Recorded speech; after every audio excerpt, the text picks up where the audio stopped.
Well, hi there, everybody. It's me, Mitch. And this is the third video in a series that I call Must Watch.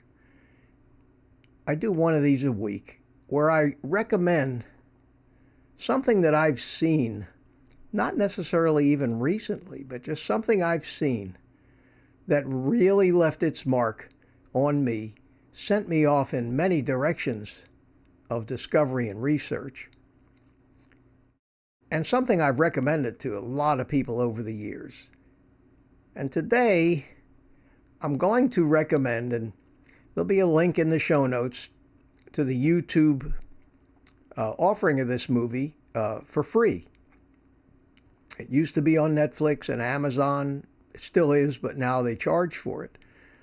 It's more a movie than a video, and maybe one of the first documentaries of its kind put out by Gravitas Ventures, who does put out a lot of these good documentaries. And it's called The Perfect Human Diet. Not the proper human diet, but the perfect human diet. In search of the perfect human diet. It's from 2012. That means that it's 12 years ago, before anybody was using the word carnivore. Very few were using the word keto. Most of the research and study from those days was done on the low-carb diet. But in 2012, the effects of the horrific nutritional advice that we've been getting had already distinctly been felt. The obesity, the diabetes, the heart disease. So this was a timely movie. And even though they don't talk about carnivore per se, they do talk about where we went wrong, the history of it. And if you keep in mind while you watch it that it is, 12 years old, you'll find that if you read between the lines, they're really talking about a carnivore diet or a keto or ketovore diet with some very low carbohydrate fruits and vegetables. They don't talk about addiction, which is the main reason that I favor the carnivore diet over a keto diet. But from a health standpoint, we've learned that just about any diet that eliminates the grains, the sugars, the seed oils, the ultra-processed foods, is going to do a lot for people and solve their weight and health problems, unless they're one of the many of us that can't stay on those diets because of the triggering of their sugar and carb addictions. So go ahead. It's a very entertaining movie. You'll be astounded by some of the information and facts in this movie and some of the familiar faces from today that you know and love that you're going to see in this movie from 12 years ago. Enjoy it. I'll be back after a short clip.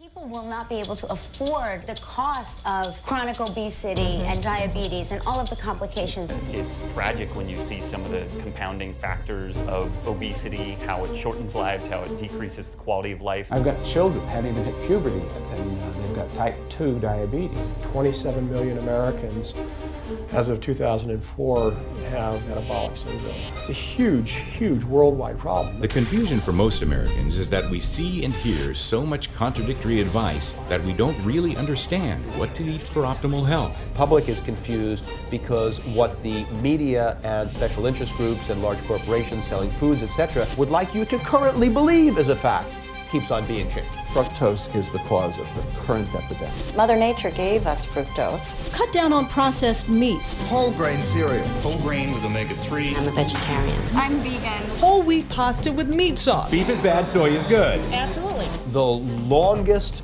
running and most comprehensive and the largest number of people in the actual group of research that has ever been done on the human diet is called the history of the world. The evolution by natural selection is the most powerful idea in all of medicine and biology. Our nutritional requirements are shaped by our evolution. I study bone chemistry as a way of getting at what the diets of people and animals were in the past. These people were now becoming more and more meat eaters. If we had stayed as vegetarians, I wouldn't be speaking to you on this particular high level. The original diet that kept us healthy for generation after generation after generation, that because we're not eating anymore, we're not healthy. We are so far off base from what we are genetically programmed to eat. We have smaller brains as a result of eating grains. We have more scrunched up noses we can't breathe through. So I think we can find our way out of the obesity epidemic. I mean, the techniques are there to get us out of it, whether people choose to adopt those. We've made a lot of mistakes here, and hopefully we can turn this around.